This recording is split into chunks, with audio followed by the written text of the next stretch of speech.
Assalamualaikum warahmatullahi wabarakatuh. Perkenalkan, kami dari kelompok 13 atas nama Renaldi Depo, yaitu saya sendiri, dan Muhammad Farhan.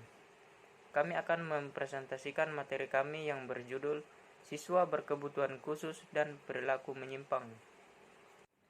Siswa berkebutuhan khusus dan perilaku menyimpang. Siswa berkebutuhan khusus. Yang pertama, pengertian siswa berkebutuhan khusus. Siswa berkebutuhan khusus atau anak berkebutuhan khusus adalah anak yang memerlukan penanganan khusus karena adanya gangguan perkembangan dan kelainan yang dialami anak. Kementerian Pemberdayaan Perempuan dan Perlindungan Anak Republik Indonesia tahun 2013 menjelaskan bahwa anak berkebutuhan khusus adalah anak yang mengalami keterbatasan atau keluarbiasaan baik fisik, mental, intelektual, sosial maupun emosional yang berpengaruh secara signifikan dalam proses pertumbuhan atau perkembangannya dibandingkan dengan anak-anak lain yang seusia dengannya. Secara umum dapat disimpulkan bahwa anak berkebutuhan khusus adalah anak dengan karakteristik khusus yang berbeda dengan anak pada umumnya tanpa selalu menunjukkan pada ketidakmampuan mental, emosi, atau fisik. Istilah lain bagi anak berkebutuhan khusus adalah anak luar biasa dan anak cacat. Anak dengan kebutuhan khusus dapat diartikan secara simpel sebagai anak yang lambat atau mengalami gangguan yang sangat sukar untuk berhasil di sekolah sebagaimana anak-anak pada umumnya. Anak berkebutuhan khusus adalah anak yang secara pendidikan memerlukan layanan yang spesifik yang berbeda dengan anak-anak pada umumnya. Yang kedua, pengelompokan kurikulum anak berkebutuhan khusus. Secara umum, anak berkebutuhan khusus atau yang sering disingkat sebagai ABK adalah suatu kondisi di mana anak memiliki karakteristik khusus yang berbeda dengan anak pada umumnya, yaitu mengalami keterbatasan atau keluarbiasaan baik pada fisik, mental, intelektual, sosial maupun emosional. Peraturan Menteri Pendidikan dan Kebudayaan Republik Indonesia Nomor 157 Tahun 2014 tentang Kurikulum Pendidikan Khusus Pasal 4, anak berkebutuhan khusus dapat dikelompokkan menjadi tunanetra, tunarungu, tunagrahita, Down syndrome, tunadaksa, tunalaras, dan autis. Tunanetra. Anak tunanetra adalah anak yang mengalami gangguan penglihatan baik sebagian atau menyeluruh yang menyebabkan proses penerimaan informasi kurang optimal. Kemudian tunarungu. Tunarungu berarti kekurangan atau kehilangan kemampuan mendengar yang disebabkan oleh kerusakan seluruh alat pendengaran yang mengakibatkan hambatan dalam perkembangan bahasa sehingga memerlukan bimbingan dan pelayanan khusus. Kemudian tunagrahita adalah seseorang yang mengalami hambatan fungsi kecerdasan intelektual dan adaptasi tingkah laku yang terjadi pada masa perkembangannya dan juga menyebabkan kesulitan dalam tugas-tugas akademik, komunikasi maupun sosial. Kemudian Down syndrome. Down syndrome adalah gangguan genetika paling umum yang menyebabkan perbedaan kemampuan belajar dan ciri-ciri fisik tertentu yang disebabkan adanya abnormalitas perkembangan kromosom. Kemudian yang kelima, tunadaksa.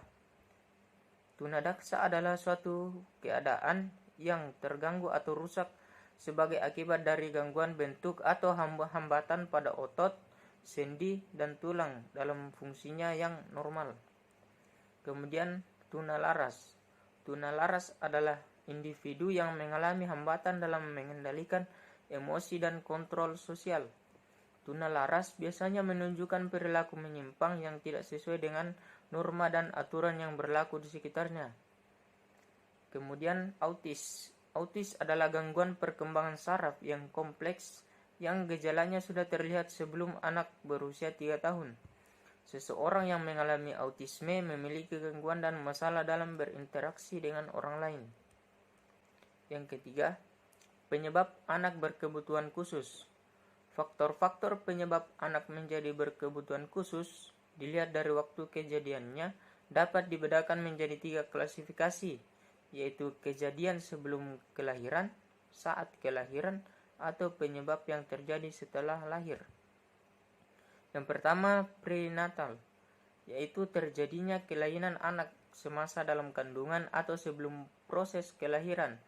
Kejadian tersebut disebabkan oleh faktor internal, yaitu faktor genetik dan keturunan, atau faktor eksternal, yaitu berupa ibu yang mengalami pendarahan bisa karena terbentur kandungannya atau jatuh sewaktu hamil, atau memakan makanan atau obat yang mencederai janin dan akibatnya janin yang kekurangan gizi.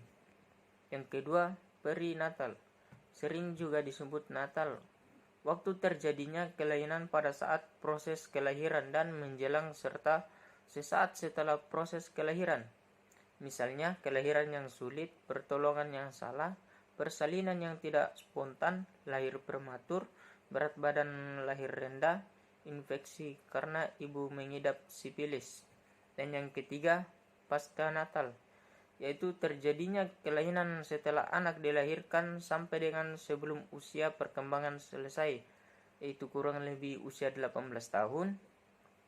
Ini dapat terjadi karena kecelakaan, keracunan, tumor otak, kejang, dan diare semasa bayi.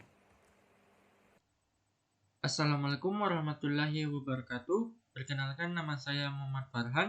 Saya dari kelompok 13. Di sini saya akan membahas tentang perilaku menyimpang.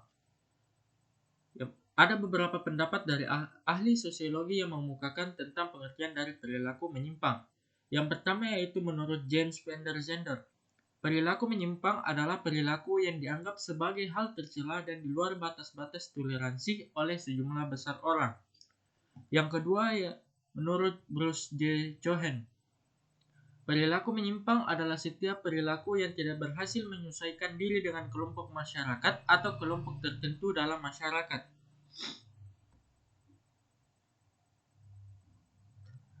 Yang ketiga yaitu menurut Robert M.Z. Lawang. Perilaku menyimpang adalah semua tindakan yang menyimpang dari norma-norma yang berlaku dalam suatu sistem sosial dan menimbulkan usaha dari mereka yang berwenang dalam sistem itu untuk memperbaiki perilaku tersebut. Yang keempat yaitu ada menurut Paul B. Horton. Perilaku menyimpang adalah setiap perilaku yang dinyatakan sebagai pelanggaran terhadap norma-norma kelompok atau masyarakat. Dari berbagai pendapat para ahli tersebut, maka disimpulkan bahwa perilaku menyimpang adalah perilaku yang tidak sesuai dengan nilai dan norma yang berlaku dalam bermasyarakat. Penyebab yang kedua yaitu penyebab terjadinya perilaku menyimpang. Menurut Kartono Kartini dalam buku Patologi Sosial 2, kenakalan remaja, perilaku menyimpang yang terjadi di masyarakat disebabkan oleh beberapa faktor. Faktor yang pertama yaitu ada faktor internal. Faktor ini terjadi dari dalam individu itu sendiri. Misalnya gangguan emosional, gangguan jiwa, hingga tingkat religius yang rendah. Orang dengan tingkat pengendalian emosi yang rendah umumnya tidak dapat menentukan tindakan terbaik dari masalah yang dihadapinya. Hal ini terjadi pada individu dengan tingkat religiusitas yang kurang. Mereka cenderung tidak mengindahkan aturan dan norma yang berlaku tanpa memikirkan akibatnya. Yang kedua yaitu ada faktor eksternal. Faktor eksternal berasal dari luar individu. Satu di antara fenomena pemicu penyimpangan sosial yang paling sering ditemukan adalah anak yang mengalami broken home, pendidikan yang kurang tepat sasaran, atau kondisi lingkungan yang buruk. Misalnya, seseorang yang hidup dalam keluarga broken home. Ya, yang ketiga yaitu ada sikap antisosial. Sikap antisosial adalah sikap atau perilaku seseorang yang secara sadar atau tidak sadar tidak dapat menyesuaikan diri dengan norma dan nilai sosial dalam masyarakat. Contoh sikap antisosial yaitu di masyarakat sikap antisosial memiliki kondisi yang negatif dalam pengaruhnya terhadap stabilitas dan ketertiban hidup bermasyarakat. Berikut adalah contoh sikap antisosial yang sederhana yang sering terjadi di tengah masyarakat. Yang pertama yaitu tidak mau berkumpul. Yang kedua tidak mau menyapa sesama. Yang ketiga tidak menaati peraturan di sekolah. Yang keempat sering terlambat sekolah. Yang ketiga ada pengadilan sosial. pengendalian sosial. Untuk mengatasi perilaku menyimpang dan sikap antisosial di masyarakat tidak merebak luas dan tidak semakin berkembang, dibutuhkan pengendalian sosial dalam masyarakat. Pengendalian sosial adalah upaya yang bisa dijadikan alternatif untuk mencegah terjadinya penyimpangan sosial. Pengendalian sosial adalah suatu mekanisme untuk mengarahkan anggota masyarakat dalam menjalankan nilai dan norma sesuai yang berlaku. Pengendalian sosial tersebut bertujuan agar masyarakat dapat mengurangi terjadinya perilaku menyimpang dan sikap antisosial, bahkan untuk menghilangkan penyimpangan sosial. Nah, berikut ini cara pengendalian sosial yang dilakukan masyarakat untuk mencegah perilaku menyimpang dan sikap antisosial, yaitu yang pertama, cara persuasif, yang kedua yaitu cara koersif, yang ketiga cara sosialisasi, yang keempat yaitu melalui penekanan sosial. Nah, cara persuasif yaitu cara ini merupakan cara yang dilakukan tanpa kekerasan, tapi dengan cara menasihati, menghimbau atau membimbing agar tidak melakukan penyimpangan dalam masyarakat. Contohnya yaitu melalui seminar, konseling, poster atau iklan layanan masyarakat. Yang kedua yaitu cara koersif. Cara ini dilakukan dengan kasar atau paksaan atau kekerasan baik secara fisik atau psikis. Cara ini merupakan cara terakhir setelah beberapa cara yang dilakukan tidak berhasil. Biasanya cara ini menimbulkan reaksi negatif dari berbagai pihak.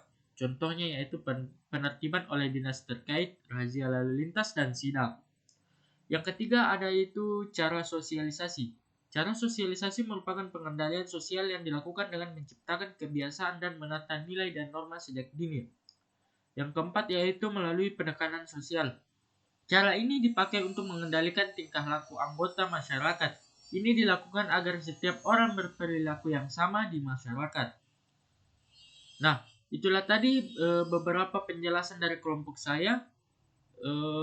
Kurang lebihnya mohon dimaafkan. Assalamualaikum warahmatullahi wabarakatuh.